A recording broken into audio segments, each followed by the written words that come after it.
This episode of InCamp Podcast is brought to you by Bird Dog Custom Woodwork.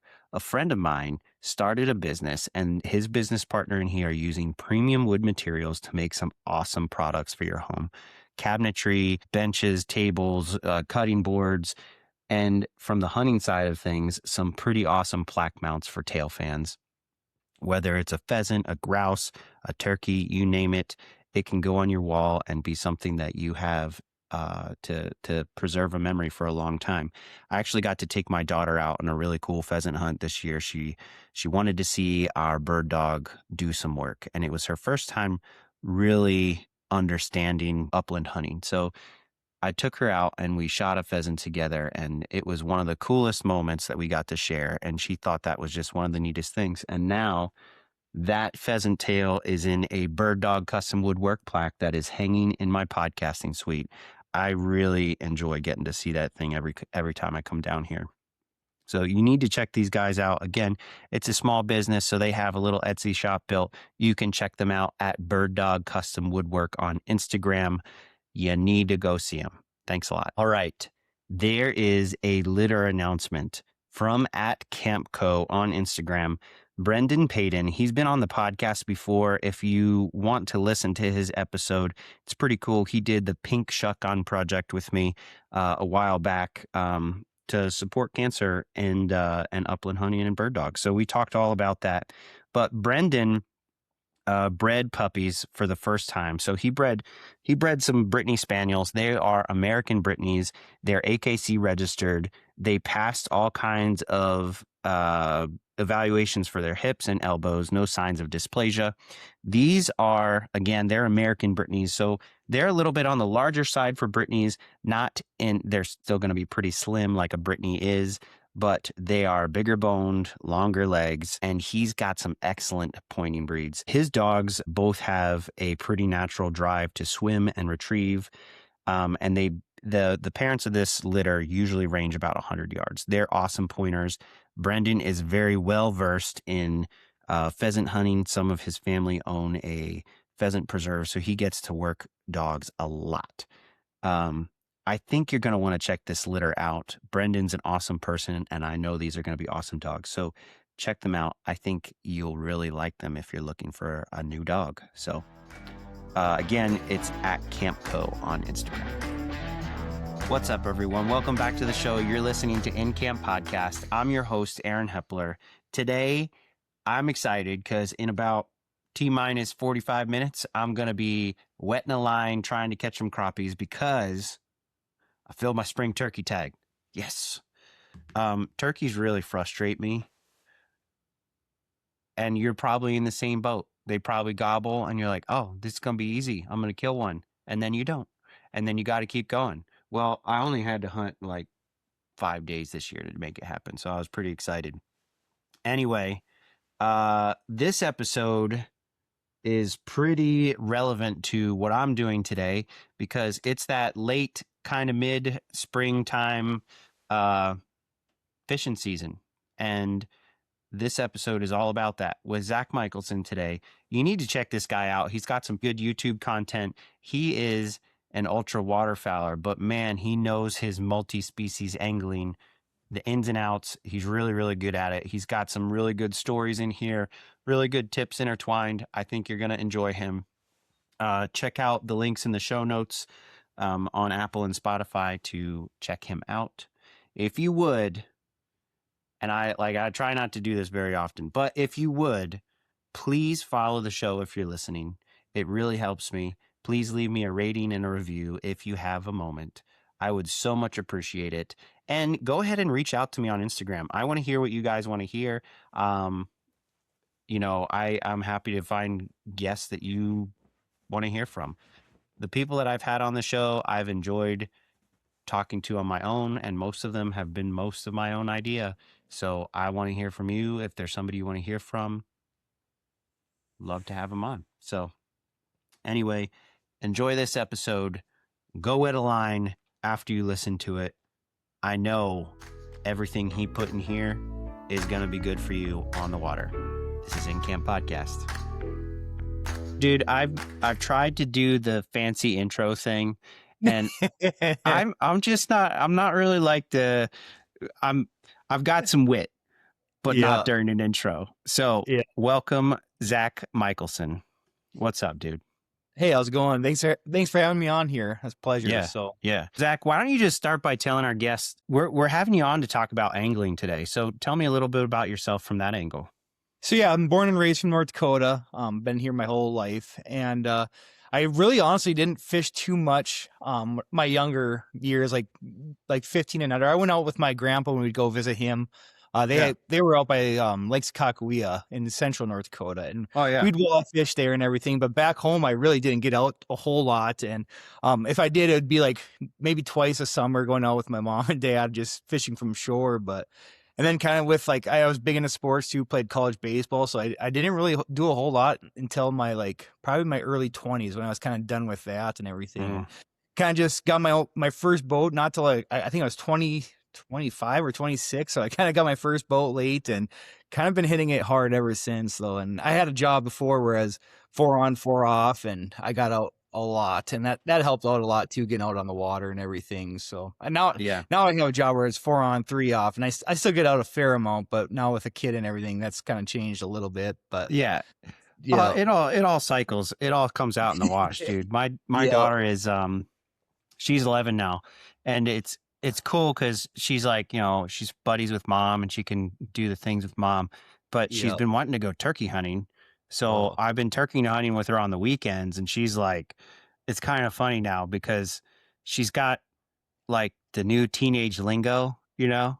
yeah. So we're out the other day and we had a couple jakes gobbling on the roost, and she was excited, and Mm. I'm trying to keep it fun, like get her coffee drinks and snacks or whatever that keeps her interested in being in the blind, right? But they stopped gobbling, and she's got about 2 hours in her, but she had to go to school to sing some solos the other day anyway. So we got out of the blind at 8:30, walked out to the field, and there's a turkey like 300 yards away in the field. She goes, "Dad, that turkey's rage baiting me." Like, all right. All right. Yeah. Yeah, he is. Yeah. You get Yeah. used to it. Yeah. But that's cool. I told you in the beginning, I haven't really had anybody on from North Dakota, so I'm pretty excited. My my algorithm likes Midwestern people, but it tends to be Minnesota and Wisconsin. So I'm Yeah. pretty pumped because North Dakota is one of those places that is just a sportsman's paradise. Oh, it is absolutely. Yep. Yeah. Uh, Tell me, you've been kind of killing it on the water this year. Yeah, so we kind of got a late start this year with ice out and everything. But if you can catch, like, especially for walleyes, if you can catch right as that ice goes off, that can be probably some of the best bite windows of the whole year. Just Hmm. kind of like that, all that pressure on the water just kind of lifts off when that ice comes off, and they get hungry. So had a pretty Yeah. good decent day of chasing after some big walleyes, and then had a few good days chasing after. I had a few like good days of eaters and stuff, but the first time was really good for big fish, and then a few days ago too, I got on some crappies. That was a pretty cool bite where it was like they were just all stacked under a bridge too. It's it was pretty crazy in like 20 feet of water. Where normally right now they're starting to push up shallow, but it's with this up and down temperatures, they've been all deep still. They haven't Okay. really shallow, so it's been kind of a weird spring, but you just kind of have to adapt. And luckily with like electronics now, it's a little bit easier to find them when they are deeper than they used to be. That Yeah. I know, like chasing after crappies, like before you with like live scope and everything. I mean, I always just waited till they started pushing up shallow and you kind of just fan cast the shores and stuff. But Hmm. with that, when they're out 20 feet of water, it's pretty easy to locate and get on them. So Yeah. yeah, So do you think, because we're kind of having those temperature swings here too, obviously ours aren't quite as drastic as yours probably, but yeah, like the last 5 days, our highs were like 55 and our nights were getting into the mid 30s. yeah. And today and yesterday, our high is 80 and at Oh, night is gee. 50. So it's like Yeah, pretty major swings. yeah. Are you thinking that's something that would make, when we get a stable temperature, it's just going to explode, or it's kind of going to like taper into a good bite? Yeah, I think so. I think once it warms up and it's stable warm, like they're gonna push up shallow and everything's gonna happen pretty quick, I think. Hmm. Um, but yeah, it definitely we haven't really had that like 3 or 4 days in a row of nice warm weather. It's been crazy. I've never really seen a spring like this where it's been up and down. Like I think we had a low of like 20 something the other day, and I mean Hmm. 2 days later it was like 80. So Yeah. yeah, I think once it gets a stable, like 3 or 4 days of just stable, nice 70-degree weather, I think things are really going to start happening. But Yeah. Definitely not the same as last year. Last year we had like pretty, I would just say mild, like a mild spring, but mhm. it made the bite last for a long. Like I started fishing crappies late April and they were up kind of shallow, like maybe Yeah. 15 feet, 12, 15 feet. And I fished them all the way till July with like the same pattern. Oh, Um, geez. yeah. So it was I don't think it's going to be like that this year. I think it's going to be like 1 or 2 weeks and then they're going to be back to their summer patterns almost. Yep. Yep, for sure. Yep, absolutely. So one But thing you said in telling me about kind of your background was you said you got your boat late yep. because you were in your 20s. I only got my first, well, I shouldn't say we had a lot of hand-me-down boats. Like I had like a rowboat with a trolling motor, and then I upgraded to a John boat with a trolling motor. But I'm 38 and I just bought my first bass boat uh 3 years ago. Okay. It's a little Alumacraft with like a 40 on it. It's fine for the lakes around here. Honestly, there's most of the lakes around here are electric motors only. I told you there's one lake in particular that's a little larger that you can put anything on, but Mhm.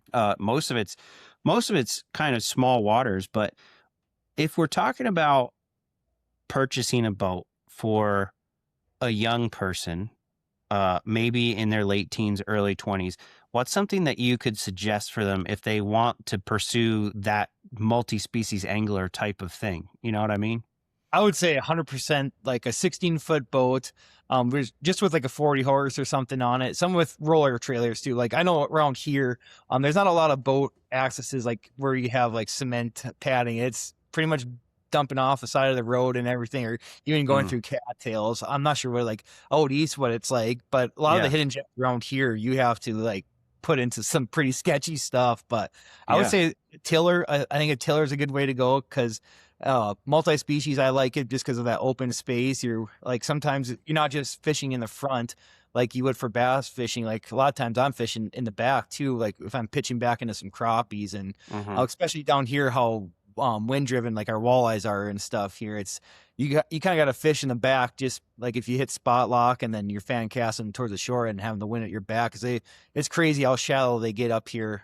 It's about like you'll catch them in like 2 feet of water, 3 feet, even all year round. It's pretty yeah, crazy. So I think having that capability of fishing in the back and the front and just having that wide open space too, it's kind of nice having that tiller. In my opinion, that 16 foot is probably the way to go. I'd say that's all yeah. I have now, and I probably won't ever change until if I get older and maybe go fish some bigger lakes. But that 16-foot boat is pretty versatile, that tiller. So Yeah. So are you fishing like a flat bottom or you like a modified V then? yeah, it's kind of like a modified V. I would say it's not a John boat or anything. It's yeah, Yeah. kind of between a deep V and but it does taper off to being flat. But it's not like a super deep V, so it's Yeah. pretty easy to get in and out of lakes around here. So Yeah. Yeah. That's good. That's kind yeah, of important with especially I think for new anglers, like if you're uh getting on some water that might be a little rough, that they'll yeah, handle a little bit better. yeah. Um so you mentioned a few things that I think we should kind of go over. Well, but first, like, do you have any suggestions for uh this is kind of like very low end, but for a young person or somebody in their 20s buying their first boat, like, do you have any financial ideas for them, savings plans, um, or what should they look for? Should they look for a used boat or should they buy new? What should they do? 100%. I would look for a used one. I mean, marketplace now. I don't think we had that when I bought it. Like all those years ago. Yeah. But Marketplace, you can find a lot of good boats that even now I still kind of just look around.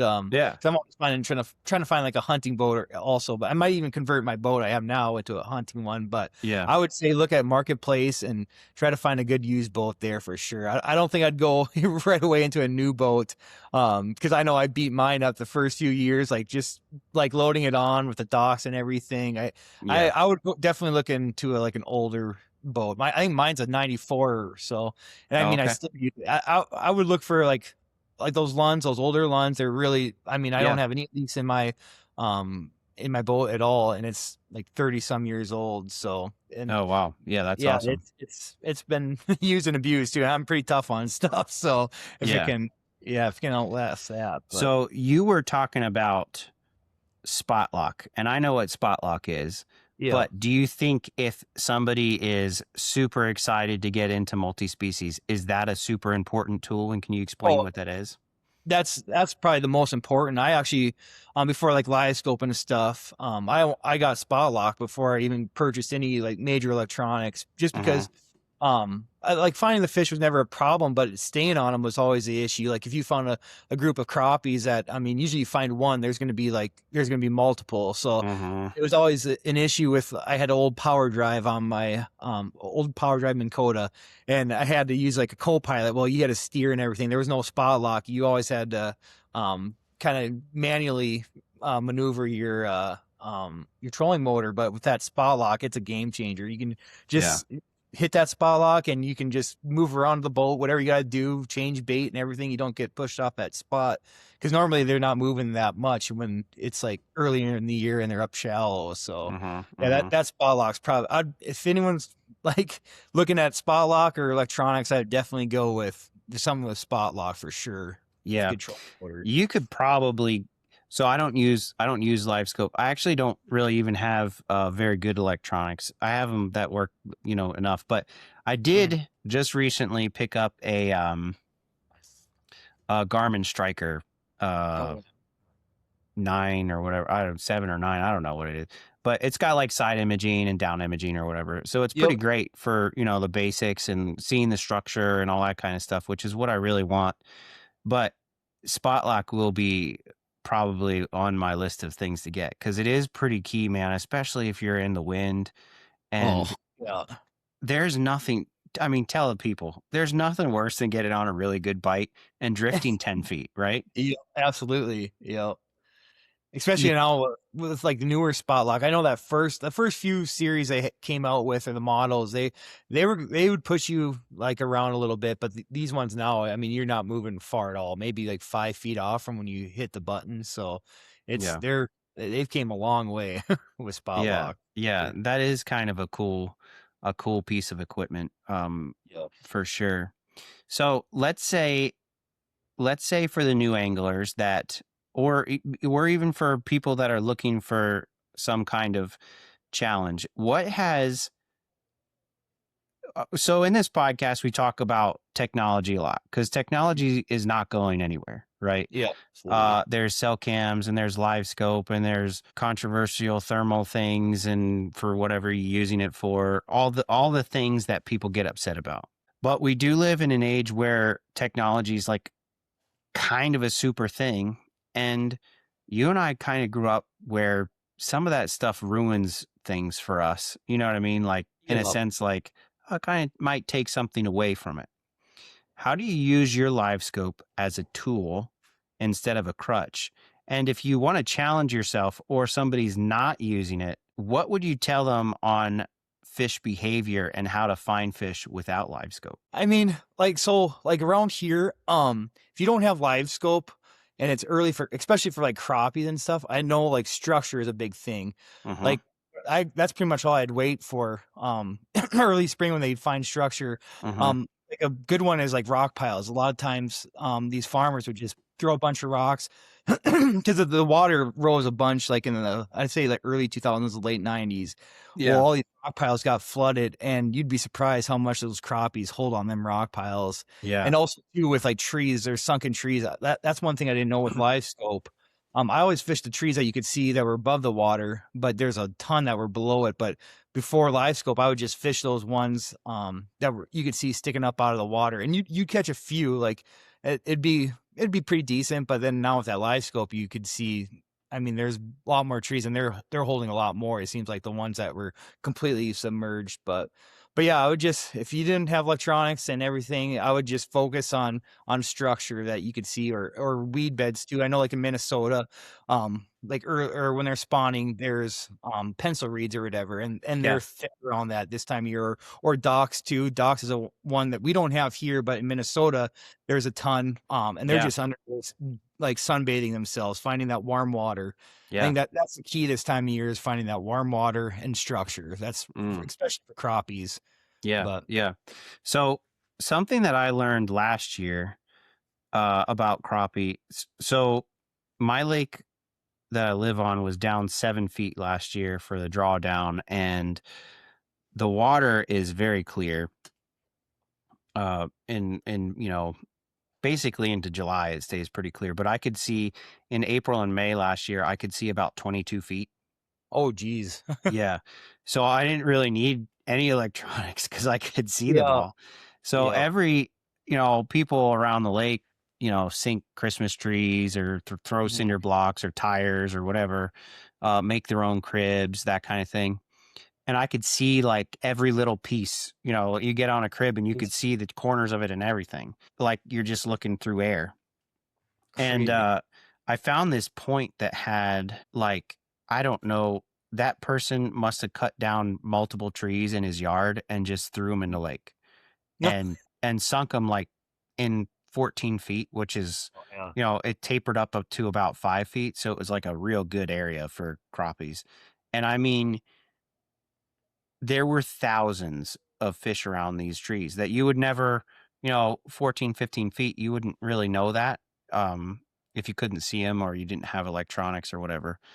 But you kind of just, because I could see them, you could really learn how they ended up biting, right? Like sometimes they would want it swam pretty quick right above the top of the tree, or sometimes they want it just sitting on the bottom right next to it. But that's something that you learn with live scope. So how do you, as somebody that does use that technology, how do you remain responsible with that? Because you could be pretty effective Oh with yeah. eyes underwater like that, as effective as I was just being able to see them. Yeah. Yeah, for sure. Like I know I know if I'm catching a bunch on like live scope, I normally don't keep a whole bunch. If I'm catching them, because of live scope. If I'm Hmm. catching like shallow and stuff, like we're like spots that I've had, prior to, I'll probably keep a lot. But Yeah. yeah, because I mean a person can do a lot of damage if you go to the same spot over and over, especially with that live scope and keeping the Yeah. same out of the school of fish, especially over structure and everything. Yeah. I mean, I try to put back as much as I can. I mean, I eat fish, but I don't eat a whole lot of it, so I don't keep a ton. But yeah, it's crazy too on that structure. I was gonna kind of remind me of a story. So the biggest one I ever caught, Yeah. I caught like 4 feet of water, but it was like on an old sunken like a trailer or whatever. It's kind of crazy. Like Oh, cool. it was like an old farming trailer or what, but you'd be surprised how often they just stay on that one specific piece. Because I caught one the first day, took a picture of it and everything, and released it. And I came back that week later and caught it,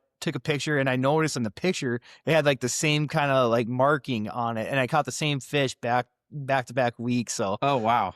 yeah, it was kind of crazy, but yeah, I think that was like 16 inches and like 2.5 pounds. So Oh, yeah. I That's a think good you're one. important. I think now with like, if you are fishing over like on structure to release them, because a lot of times that's where they're doing their thing too, and Hmm. I think it's important to throw back fish, especially. But if you are using live scope, you just I think it's important to not use and abuse it for sure, Yeah. 100%. Well, and it's definitely like a thing. Like crappies do very well with catch and release. Like Yeah.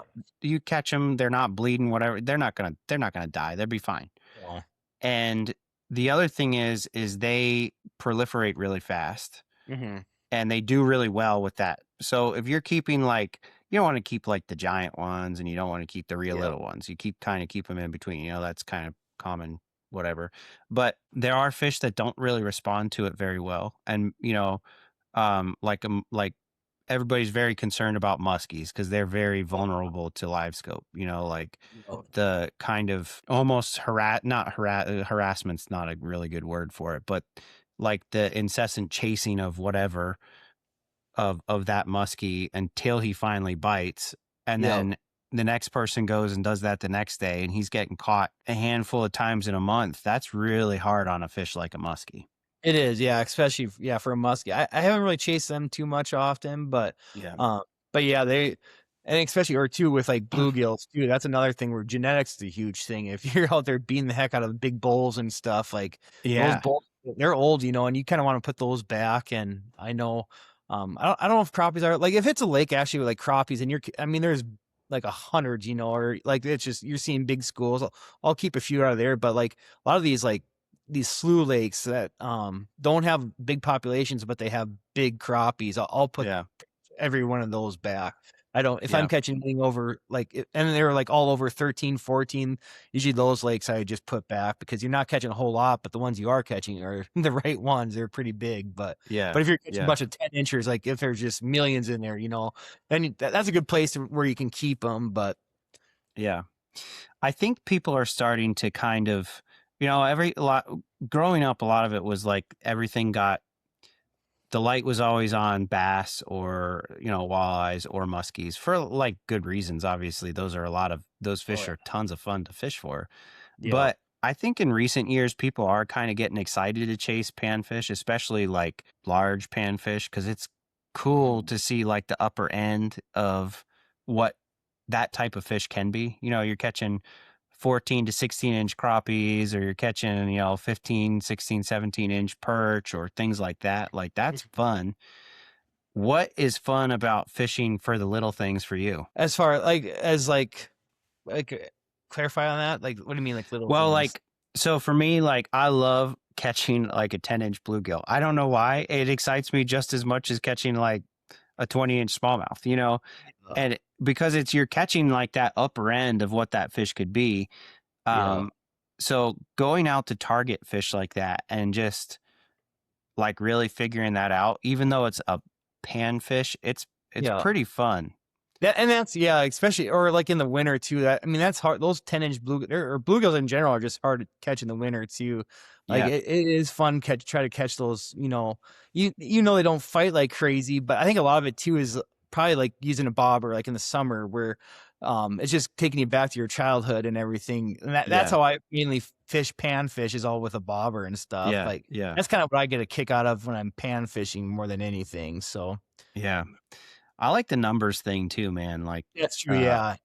Yeah. it's kind of fun because you can, especially when you get into a school that's got big ones in it, Yeah. and you're just like big one after big one after big one, and it's kind of fun. Yeah. We got onto a pretty good school of perch, during ice fishing, and I think we ended up catching like 18, but a handful of them were like in the high, close to 2 pounds, but we caught two that were 2.5. One was almost 3 pounds. It was like 2.7 or something like that. And they're big. That there's nothing prettier than a big old perch like that, Yeah, I didn't know. Like, they get decent size here, but that's a big. Anytime it's over 2 pounds, that's a big perch. Yeah, Oh, it's kind of a special place. So yeah, what is your focus? This, like I said, this is going to come out third week of May. yeah, So what are you starting to look for? You talked about kind of things starting to move up shallow as the water temps yeah. change. What are you looking for to stay multi-species? Are you always fishing for both things? Or are you like, today I'm going out for walleyes, tomorrow I'll go out for crappie? Yeah, so a lot of like wind's a big thing here. Like that'll Okay. kind of determine where I'll go. Like if it's a windy day, I'm probably not gonna go chase after crappies and stuff because usually that's when the walleyes are snapping, and especially if you can find that warm water where that wind's blowing, if you can find like upwind, if there's like a small bay and that water's blowing across the lake into another small bay, that's where I try to go to. And as a multi-species angler, like it's nice having those options because like on a Yeah. calm day, a lot of time walleye fishing isn't going to be very good, but that's when, hey, I can go fish for panfish. So Yeah. I kind of Yeah. look at the wind a lot, wind and weather. or maybe there might be a lot of wind for 5 consecutive days that have been blown into one particular area. I'll maybe go fish for walleyes, even if it is a calm day, because that can be a big factor too. Just not just the day of your fishing, but days prior. Looking back Okay. at past winds too. So Yeah, that's a good suggestion. yeah. Do you find that you catch them at the very stereotypical times like dawn and dusk for walleyes, or are you having luck mid-morning? All day. It's crazy with these, like, they're eutrophic lakes around here, mostly these little prairie lakes. And yeah, I mean, you can see some lakes, they're pretty clear, but most are, you can only see 3-4 feet, and Mm. you'll catch them all day, even like middle of July. So Oh, yeah, wow. I actually, well, this time of year I actually don't get out until probably like maybe June. I'll go in the morning, or like later May, but from that middle May prior, I'll just go out at like 12 p.m. Like, there's Oh, no, wow. let the water warm up and everything, and usually they're snapping when you get there. But right away it's a little slow, I guess. But once like hits like 2 o'clock, then they start snapping, because that sun's at its high point, the water's starting to warm up, and they turn on. So Okay. Yeah, yeah, that's it. I like I'm finding a lot more people out towards Midwest really understand the walleyes, because here it's like, yeah, oh, you might as well only fish them the hour before, hour after dark. yeah. Um uh but that's interesting. Are you fishing very slow this time of year because the water is kind of cool, or are you able to kind of speed things up a bit? Right now, once it gets above, like, I'd say around like 58 to 60 degrees, you can start speeding it up a little bit. But before that, it's a lot of like jerk baits. We're using live minnows, slow dragging that and stuff. But once that water gets above like 58, 60 degrees, that's where you can really start working baits a little bit more aggressively and stuff. But yeah, it's starting to get now. Like, I think the last time I went out is like 58, so it's right at that borderline where you can start, moving baits pretty quick. And then come June, then you just rip like crankbaits. You can cast out downwind into the shallows and just burn them. But Oh, right cool. now, it's definitely, we're in that limbo land where you can start to work baits aggressive. You just got to find the warm water. That's basically the key thing. So Yeah, yeah. yeah. So as far as, let's say you're going out walleye fishing third week in May, what is the type of, I know you said stuff is wind based. What's the type of structure you're going to focus on? Are you kind of looking for ledges? Are you looking for like man-made structure or brush piles, things like that? Weed Um, lines? Yeah, for crappie, I'm looking for those, like, I would say like your crappie and your bluegill. I would definitely look up shallow, like your Hmm. piles, like I said before, or any kind of wood structure. Or in Minnesota, a lot of pencil reeds, like that's where they're doing their thing. And I'll focus on those areas. And then walleyes, I'll look for anything that's wind blown, like those shorelines. Especially like early on, I'd look for areas with rocks, a lot of rocks, because that's the first thing that heats up. But when Hmm. in that middle of May, I would say, just trying to find those, if like those old weed, like those cattails they call them or whatever. If you can find them Yeah. and pitch into those where the wind's been blowing in, because a lot of time that's where like all your minnows are in there, because they're the stuff that's blowing in there. That's what they're eating, and then the walleyes aren't far behind. So, Yeah. Yeah. but yeah, I would definitely just focus shallow cattails like in these slough lakes for walleyes, and then structure for crappies for sure during that middle of May. So, Yeah. but Perfect. it's a little different too. Like, I know like Minnesota, like those lakes, they fish completely different. Cause I fish both Minnesota and North Dakota. Cause I'm only probably like an hour and a half from Minnesota. But Okay. um those lakes, you're probably fishing in like that 10, 12, 14 feet of water. That's where the walleyes are. But here they're 2 feet. It's just crazy how I haven't really figured out too much in Minnesota, but how we're only an hour away, but how different, those Yeah. lakes. It's kind of crazy. Yeah. But Yeah.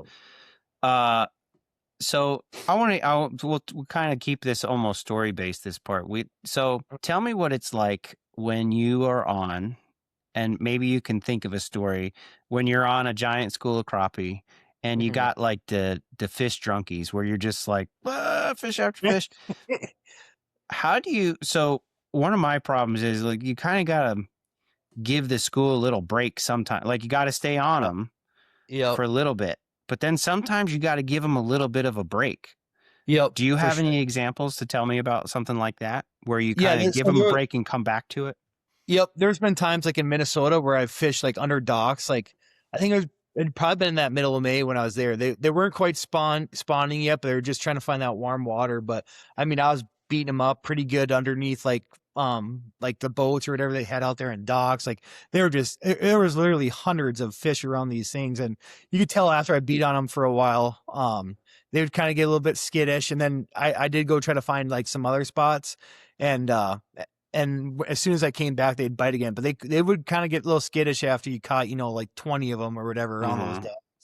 And I came back and did get on them. And I've noticed too, like like on the submerged weeds or excuse me, the trees like around here in North Dakota.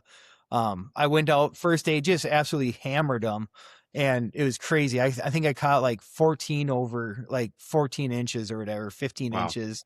But a lot of 13s too. And I went back the next day and they weren't biting at all. I tried like just a plain hook, everything. So you do kind of have to like, if you're beating on a school of bigger fish, I think not so much little fish, but I think those bigger ones, I think they take a while till they bite again. So you Yeah, they kind get of educated.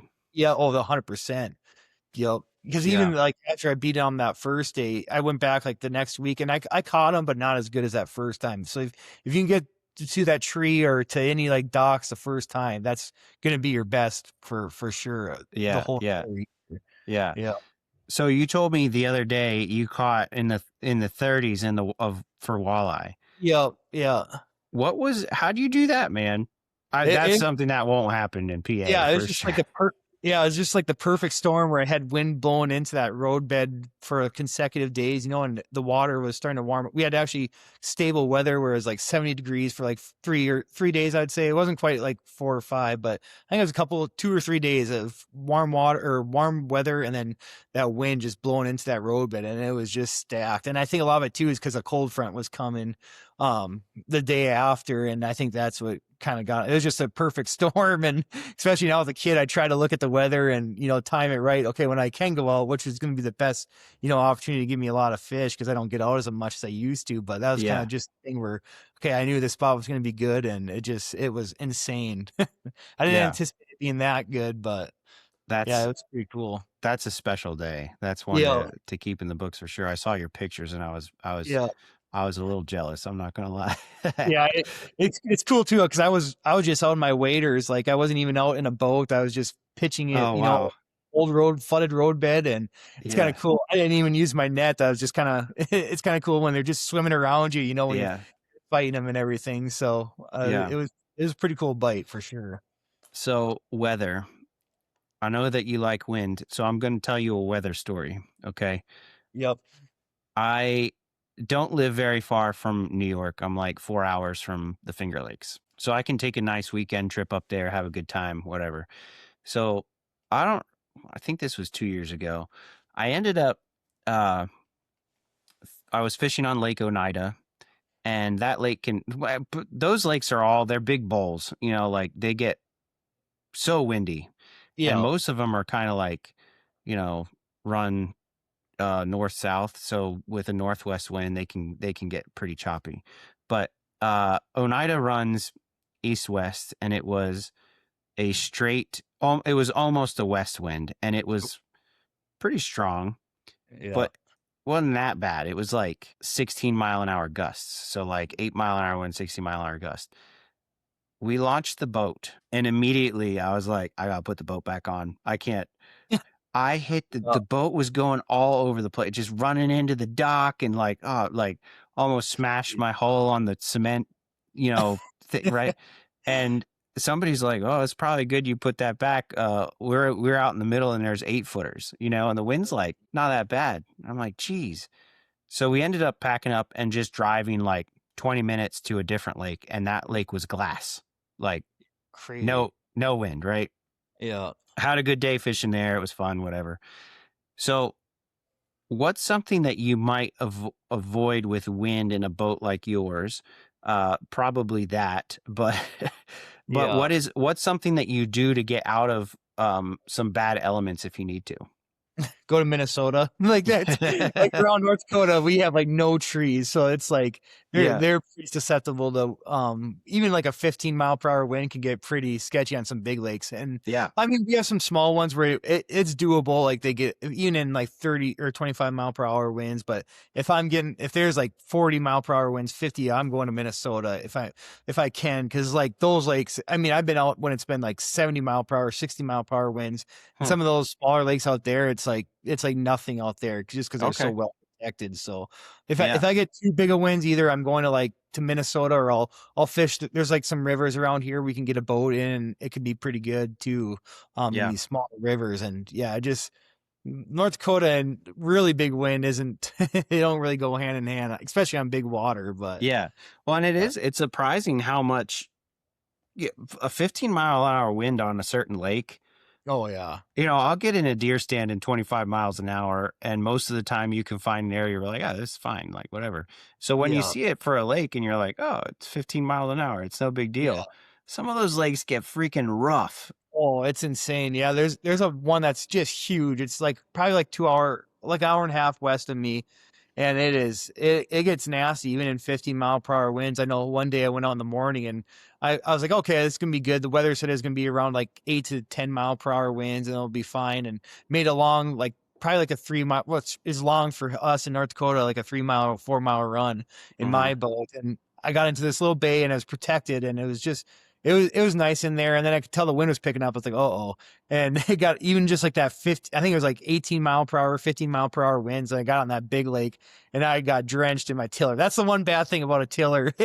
Yeah. Especially a 16-foot, you get pretty wet in big Yeah. wind if you're Yeah. shot Yeah. your weight. So What is the worst weather you ever got stuck in and you were concerned about it? I've never really been stuck in too bad of situations. I've heard of like some of my buddies like on like Sakakawea, a really big lake out here, getting into things, but I've really never got into a situation where I was like, oh, I need to get out. Or I mean, there's been a few times where like storms have came up and that kind of got sketchy, but I've really not had not a lot of close calls around here anyway, which is lucky. But and now with weather, like our Weather Channel app or whatever, all the apps he got, it's like they're Yeah. pretty like Yeah. now, so you can kind of schedule out before. And We were I was fishing on Cayuga Lake, one of the Finger Lakes. And there was supposed to be like some pop-up storms throughout the day, but they weren't really supposed to last or whatever. And we found the guy I was fishing with, we found a rock hump like 3 miles. We rented a house on the lake, and we were like 3 or 4 miles from the house on this rock pile in the very middle, right? oh, easy out. And we started, like, I was catching chain picker after chain picker. We were bass fishing. We were dragging 1.5-ounce tubes on this rock pile, Okay. and I kept catching chain pickerel, and he caught like 3 or 4 4-pounders, and he caught a 5-pounder. And he weighed it, and we were taking pictures. And I think there's a picture of him with a lightning bolt in the background. Oh, This geez. storm just rolled in out of nowhere, and it Yeah. lasted. It wasn't pop. It lasted a while. It was like an hour maybe. Crazy. But he's like, obviously the bite got really good because a storm was pushing in, Yeah. And he's like, "Do we have to go, man? Like, we're catching all these big." There's lightning, like you can see the bolts right behind your head. And he's like, okay. Yeah. So he catches one more fish and then jet back to the house, and there is just lightning, and I'm like, I'm gonna die. We're doing 78. He had a nitro with a 250 on it, and we were doing 78 miles down the lake. Yeah. I can't say I'm a fan of foul weather on the water when it rolls in that fast. Oh yeah, like I said, I've never been in a bad situation. I mean, there was one time where I got out really soon before that weather came in, but you could tell like all the big fish were starting to kind of get off bottom, and they were starting to you could tell they were starting to put it on the feed bait. And I saw the like on my phone, I was like, oh, I better get out of here. But I didn't have a really close call, but you could tell I was like, I probably left like fish that were gonna bite, like big fish too. Yeah, they look like big suspended walleyes. I was like, oh dang it! But it breaks your heart a little bit. You're yeah, like, yeah, I'm maybe kind of a my fan.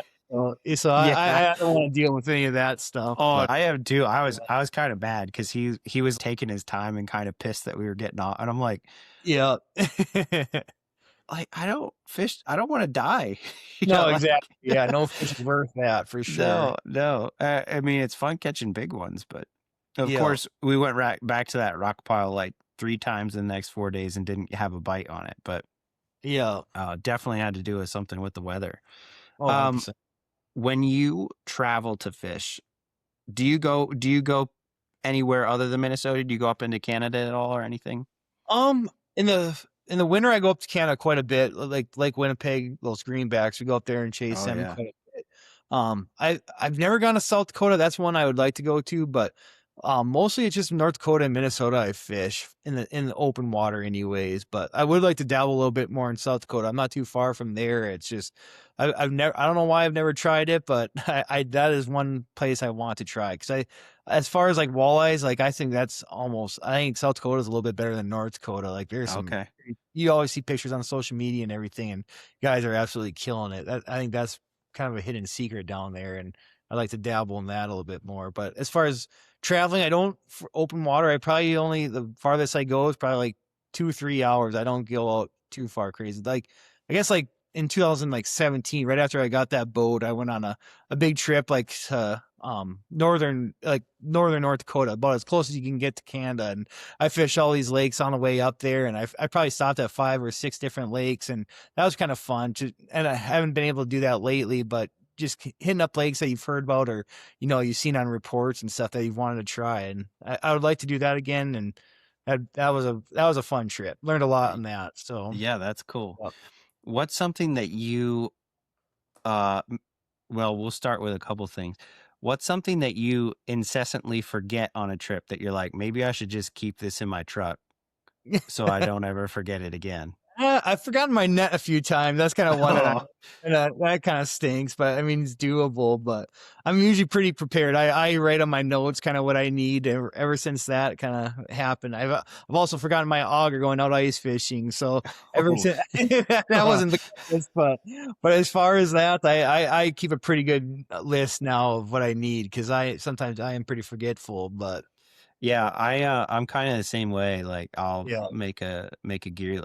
I'm not very forgetful, but when it comes to like forgetting a piece of gear, I usually forget something. yep, yep. And it's like, oh, for hunting, it's like, oh, I forgot my headlamp. And again, it's doable, but it's a giant Yeah. pain.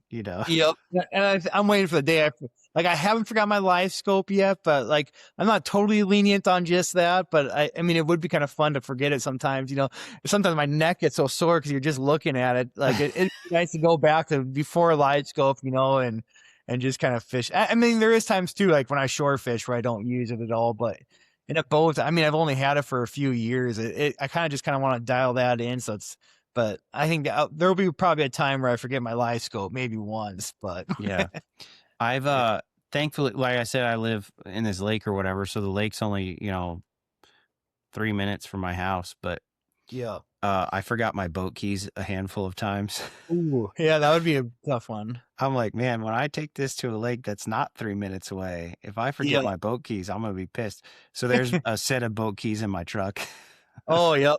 Yep. I have a bag that I kind of keep everything, all my necessities. Like I don't use a foot pedal, so I have a lanyard. Well, I always keep it in that bag and everything, or extra pair of keys, and that's kind of with bow fishing. It's a little bit easier to not forget anything. I know like ice fishing, you're always constantly bringing stuff in your truck and out, but boat's kind of nice. You got everything right there. You can hook up and go. So I don't forget too much in my boat, but Uh, you know what I forgot this morning that is super essential to somebody that's going turkey hunting. When you're turkey hunting, it gets light. The shooting light is like so early. It was like yeah. 5:30 this morning, and the piece of public that I was hunting was like a 35-minute drive, and I was hiking like 2 or 3 miles back, and I'm like, it's gonna be, I'll wake up early. So I woke up at 3:20, and I forgot caffeine. Oh, I was like, I don't know what I'm gonna do. yeah. I'm gonna have a headache by 8 o'clock. And fortunately, my buddy was like, I got an extra cup of coffee. You could have it. And I'm like, thank God. Oh, yeah. Yeah, I have a few buddies like that are like, oh man, they can't even function without like some kind of caffeine. Luckily, I don't need too much, but I do like having a coffee in the morning, like especially like in the fall, I like having it. But Yeah, when you're waking yeah. up that early, but yeah, Uh, that's do you spend a lot of time duck hunting? oh, that's probably what I do the most is duck hunting. Yeah, Okay. that's probably my biggest passion, I would say. Well, we're gonna have to talk about that at some point. Yeah. What's something you can't forget when you're duck hunting? Oh, probably my dog. That'd be one thing I would that he's a pretty useful tool. That's one Yeah, it would suck. That's pretty much the reason why I waterfowl hunt is because of my dog. So that yeah, he'd probably be it. yeah. Yeah. Uh, I'm pretty excited when I see stuff that comes from people like you about the multi-species thing. Um, so I think it is something that people just really need to dive into more. And that's kind of why I like to highlight the multi-species. I love bass fishing. Like I grew up, Yep. you know, grandpa would take me to farm ponds and we'd catch bass and he just absolutely ate that up, you know, like, Yep. and when I think about actually both my grandfathers, when I think about both my grandfathers, I think about bass fishing and farm ponds and, uh, you know, I had one grandfather who kept everything and, you Yeah. know, used needles and thread to put through a purple worm, you know, and the other one was like, I painted my own crankbaits and we got, you know, like we got these new hand poured bit, you know, all this stuff, you know, uh, and he was probably a little more dialed with technique, but that's something that's kind of nostalgic is the bass side of things. But I also grew up catching like everything. Like Yeah. if it was the right time of year, they both wanted to catch everything too. And I Yeah. think people end up missing that because, you know, it's fun to watch the bass competitions, like when you're, you know, Mhm. watching like the Bassmaster Tour or FLW or Major League Fishing. It's cool to see that. And it's cool to see the walleye tournaments and that kind of thing. But like I said, you know, like I said earlier, you said about growing up as a kid and it being just kind of nostalgic. What's that nostalgic part for you? Like I said, it was for me. It was kind of with my grandfather's fishing a lot, and my dad Mhm. mostly. But what is it? What's your story about that? I would say probably fishing with spinners. My grandpa's the one kind of that got me into it. Back in like I was saying on Lakes Kakawea, and that's all he Yeah. did was pull spinners and everything, and we'd make our spinners and Oh, do cool. that, use the ones that we made and everything, and that would probably be the one thing. And I haven't done that a whole lot lately, just because everything now is kind of like casting downwind. But that's one thing I really when I do it, it's fun. I still have a book full of old spinners that he made, and so Oh, it's kind of cool. cool to use some of those old lures that he made and go catch some walleyes. But I need to do that more often. That's one thing I did a lot probably like 6 7 years ago, and now I just don't do it as much. But that's pretty fun for me if I can get out on a good spinning bite or bottom bouncers that we use around here. Yeah. But yeah, That's I think it's important to kind of go back to your roots and remember like who taught you. oh, Um 100%. and right, like Yeah, it's something that puts a lot back into it for you. You know, yeah, like I'll fish with a crummy purple worm every now and then just to yeah.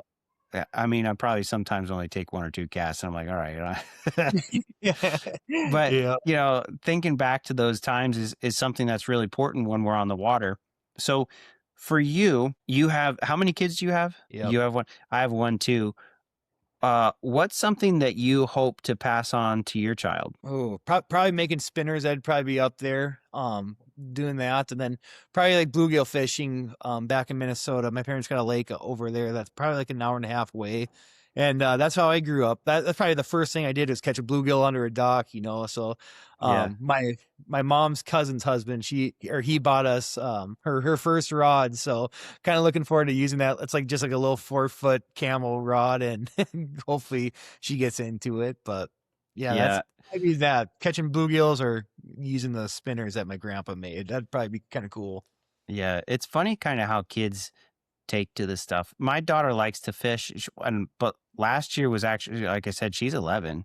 She's caught Yeah. plenty of fish, but last year was the first time she wanted to catch them for herself. Like we Yeah. were just, around the docks and she was picking places to cast. And instead of me telling her like cast here, cast there.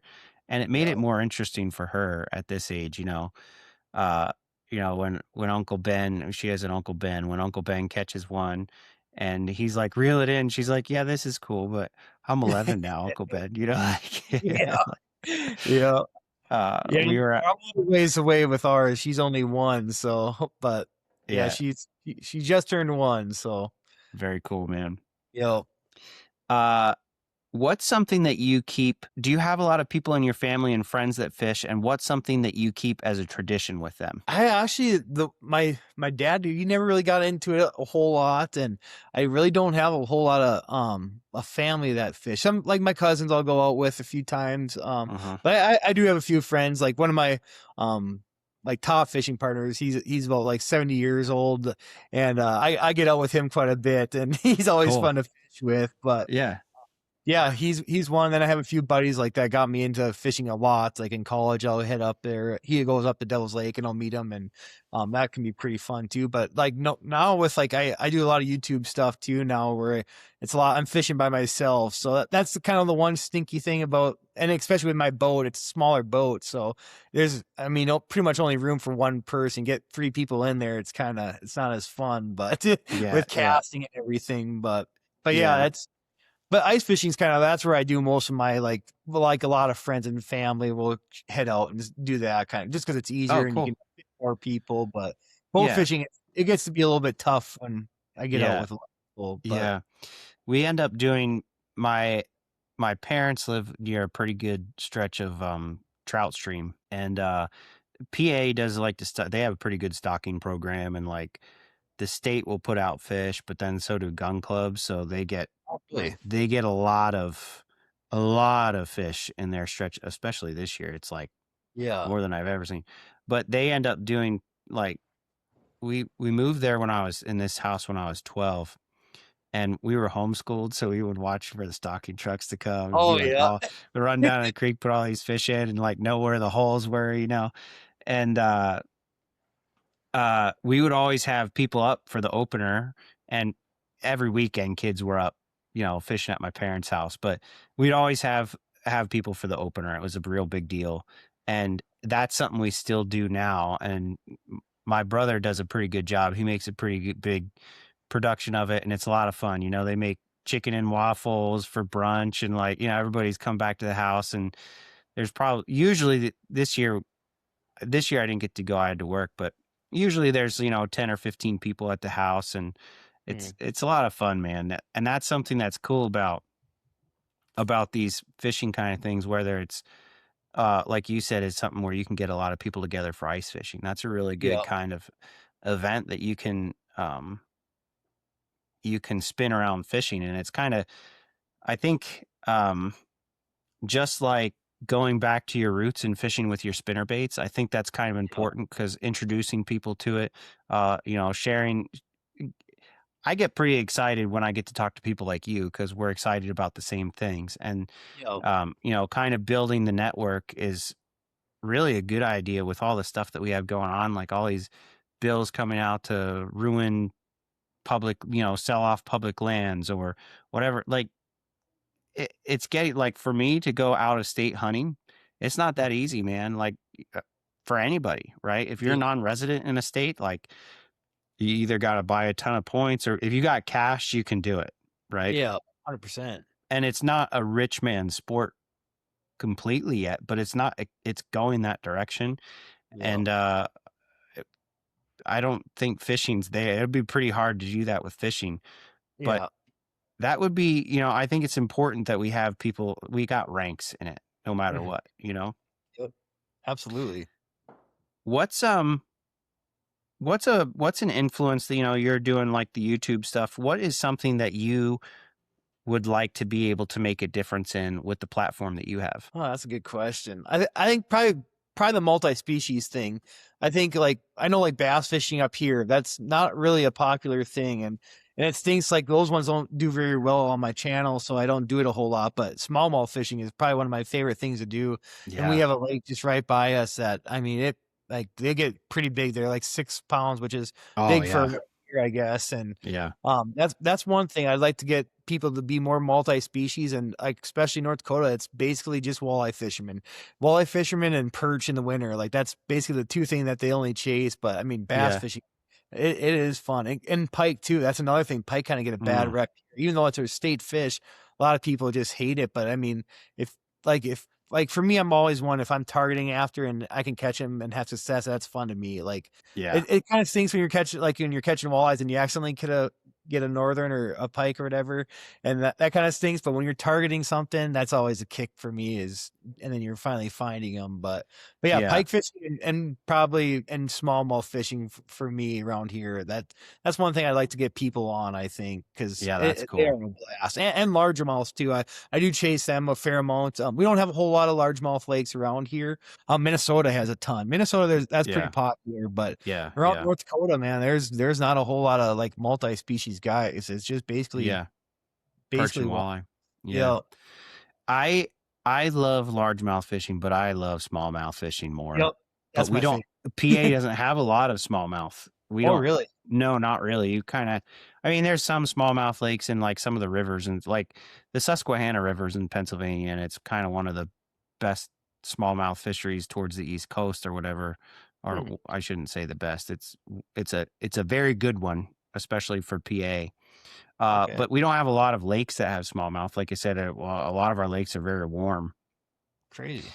But New York is pretty good, Mhm. and we don't got a lot of pike in PA either. But New York Oh, has yeah. a decent number of pike, and man, I love catching a bigger pike. That's fun. Yep. Yeah, there a lot of like the lakes around these sloughs, they get like decent size, but you get up into like those Kakawea, Devil's Lake has some huge ones too. Like where I've never got a 40 incher is kind of like the thing here, and I've never gotten one, but that's one where I'd like to kind of chase after more is try to get that 40 incher, but Yeah, which is a big fish here. yeah, But I caught one that was 36 inches on Lake Champlain, and I was fishing for smallmouth. I caught it on a square bill, hmm and accidentally catching a fish like that is just it's special, man. yeah, They're cool. They're just yeah, I mean, they're definitely way more aggressive than a muskie. Like Mhm. they like plow that bait. I know muskies hit real hard too, but there's something real cool for me with a pike, and they're pretty. Yeah, they are pretty too. Yeah, Yeah, they fight too a lot better than I mean, don't get me wrong, like in June, walleyes fight here, the big ones when the water gets warmed up, but yeah, those pike, they're just fun to catch. They're running all over the place, long, they go for long runs and everything. They're fun fish to catch for yeah. sure.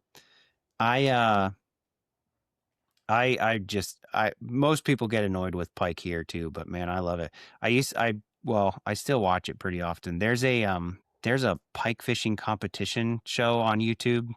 Hmm. Uh it's called Fly versus Jerk. It's in Oh, okay. Switzerland. Do you ever Huh. see it? No, I've never have. No. You got to watch. It's a cool format for a competition, but they don't really have. I guess their version of a walleye is called a zander or something like that, Yep. and Yep. they fish for like grayling and perch and stuff. But their perch and their pike are just they're outrageously large, like Oh, very yeah. large. And the pike these guys are catching, everything's in kilos. They're like 13 kilos. You're like, holy crap. And it's like a 52-inch pike, Yeah. like just giants. It's cool to watch. I like watching Yeah, that that's kind of thing. that's But funny that you mentioned Xanders. We actually have a lake here, that's not too far away, and they stock them, and that's like the only lake in North America where they actually stock oh Xanders. wow, So that's that's kind of cool. cool. They don't get as big, I think, as they do like in Europe and stuff. But I mean, Yeah. I've had some buddies catch some 31 inchers that were, I mean, Oh, that's 13 cool. pounds or whatever. So I Yeah. mean, they're kind of a fun. They're kind of like a walleye on steroids. They are freaking aggressive. Oh, cool. That's Yeah. real cool. Yeah, so it's kind of fun to chase after them too. Yeah, we're starting to get a lot of because of the river systems here, we're starting to get a lot of snakeheads, which Oh, is really? yeah, which is kind of no bueno, but and I Yeah. haven't I haven't caught one yet, but what I understand is they are pretty fun to catch. Yeah, yeah, that's what I've heard too. Yeah, they're kind of like weird looking, but I've heard Yeah. they're fun. Yeah, and apparently they hiss. So I got Ooh. there's a lake close to me that's got a couple of them. They're real good eating too. Oh, really? I did not Yeah, know that. that's what I under that, which isn't really a bad thing. If you're gonna have an Yeah. invasive fish and you want to get Yeah. rid of it, I guess at least you can eat it, you know? Yeah, that's how I know, like, they have, like, bowfin in Minnesota. They kinda look like a snakehead too, but I don't think Yeah. they're invasive. I think they're a natural or Yeah. a native species, but Yeah, and they're not nearly as aggressive as a snakehead. yeah. Yeah, we don't get any here. We don't really have any kind of thing like or we don't have any, lakes with bowfin in them, which is kinda crazy, but Yeah, that's good. yeah. Uh, so growing up and, wanting to catch all these different species, I annoyed my grandfathers to no end and my dad because I wanted to catch a chain pickerel in the worst way. Like I said, we don't have a lot of pike, but I wanted to catch a toothy, pointy looking fish. And I figured there's a lot of lakes with chain pickerel here. I want to catch one. I spent a whole summer until I caught one. And I finally caught one. It was like 17 inches. I was a little chubby 14-year-old kid. And I remember the picture. Wh- what was a fish that you wanted to catch so bad when you were a kid and you finally got it to happen? A bass, probably a bass. Like that was my like because all like I said, we just fished for walleyes, and I remember just telling my grandpa, "I want to catch a bass" or whatever, and they'd always kind of give me crap for it. But I don't think there was a bass within 3 hours of where we were fishing at, so they Yeah, like they weren't stocked at all around here back in like the early mid 90s or whatever. So yeah, that was probably one where I got my first bass. That was kind of cool. I think I was actually with my mom. My mom took me fishing to like a little local lake around here, and I caught like a 3.5, 4 pound bass. And I was like, I thought that was the coolest thing ever. So oh, that's cool. that's definitely probably a largemouth bass, I would say. And that's kind Yeah, of like, cause I think mostly because it was, the hat I had, my grandpa always let me use this Bass Pro Shop hat. And I think that's kind of why I wanted to catch a bass yeah, for the first time too. So, nice. What yeah. was I haven't actually, I'm not a very lucky person, but I know all these stories about, I've got a couple stories on here about like one guy caught uh like a 5 pound chain pickerel on a Swedish fish. And I know another guy that caught a 5 pound bass on a marshmallow. Oh, Have you ever really? had any? Yeah. Have you ever had any of those? I don't think I've ever had that kind of a weird thing like that where I've caught them on. I'm trying to, yeah, not that I can think of. But yeah, I've seen that where or like guys will catch bluegill like on lettuce or something like Yeah. that. Yeah. Yeah. I've just never had that kind of luck, Yeah. like throwing something stupid and catching something cool. Yeah, that's been wanting to like my cousin sent me all these. He was going over or going through his garage and he had all these old lures and he sent me them as a joke, kind of like he just kind of sent them to me. He didn't put his name on it, but I found out it was him. But I kind Yeah. of wanted to use some of those old lures that he thought was just getting rid of and try to use them like for walleyes and stuff. Because I took him to my buddy like, what are these or whatever? Because he's about like in his 50s and he's like, oh man, these were kind of like these were the thing back in the day. So that'd be kind of cool to kind of test out some of those old lures that they don't even make anymore, I Yeah. think. Yeah. I used to Yeah. love, I made like a shadow box thing for my dad with a bunch of old lures from a friend of his was like he was in the military and he died in his 90s and my dad was really close with him. I Hmm. put a whole bunch of his lures and some of my grandfather's lures in this shadow box or whatever. And he Yeah. had like all those old like heat on lures, like old spooks and those well, there is a couple jitterbugs in there, but there's like some of those, are they crazy crawlers or something? They look like a bumblebee with like the wings that go the wrong direction. Oh yeah, I think I kind of know what you're talking about. Oh, Yeah. might have had one of those in that box my cousin gave me. Yeah, yeah. And Yeah, just because like old, yeah. Go yeah, I ahead. know like one that was like an Erie Deary is the one that my Oh buddy yeah. that was one of the old lures. He's like, yeah, these were used to use these all the time. Was it named after was like big in Lake Erie or I don't know how I got the name, but he said that was kind of the cat's Yeah. meow They day. used to use that a lot here with like a night crawler on the end of it. Okay. Yeah. Because they're kind of like an inline spinner, right? They have a blade in the front and then like a weird shaped weight and then a long hook on the end. Yeah, I can't remember what it exactly looked like, but I remember him getting all excited over it. But I just remember the name Erie Deary. I was like, that's kind of Yeah. a catchy Yeah. name. But yeah, he Well, said those were awesome back in the day. yeah. I used to throw river runt. That was an old heat on lure too. Okay. And I didn't realize they were antiques, and I was using them a lot in the river for smallmouth and stuff. And Oh I yeah. like, oh man, maybe I shouldn't be throwing this thing, like, because I had to find them on eBay, and I'm like, oh geez, this lure's like, I probably shouldn't be using this. Yeah. Yeah, and I'll make these anymore. But Yeah. I ended up like carving a few of those on my own because I Oh liked dang. them, you know. But Yeah, that's um, cool. yeah. But yeah, man, this has been really fun. But can you tell people where they can find you at and all your content?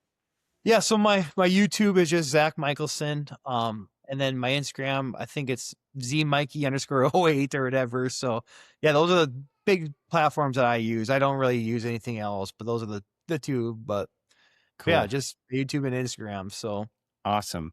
This has been great. We're going to have you on and talk duck hunting too, because oh yeah, I haven't absolutely. had any waterfowl guests yet. So that would be a good one.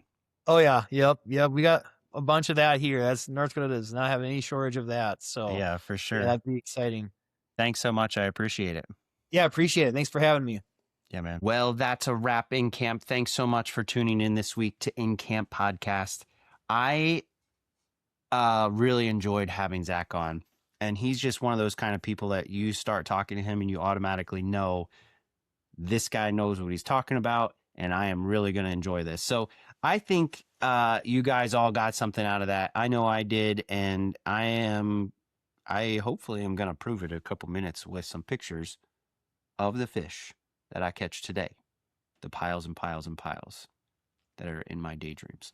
Anyway, check out Zach in the show notes. If you would, you can follow me at InCamp_podcast on Instagram. You can email me incamppodcast@gmail.com if you would like to hear anything. Again, please leave the show a rating and a review. It helps it get passed around and we can all have fun listening to this kind of stuff. I love the InCamp is all about doing as much things as you can outdoors. So if you're really into that thing and you know somebody who might be, pass the show to them. I'd really appreciate it. Thanks again for coming back week after week to listen.